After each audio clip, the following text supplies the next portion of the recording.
In this question, you have to identify which is not the function of conducting part of respiratory system. Option A, inhaled air is humidified. Now it is true. The conducting part of the respiratory system humidifies the air.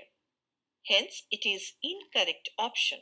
Option B, temperature of inhaled air is brought to body temperature. It is also true. The conducting part also helps to regulate the temperature of the inhaled air, warming or cooling it to the body temperature. Hence, it is incorrect option. Option C provides surface for diffusion of oxygen and carbon dioxide.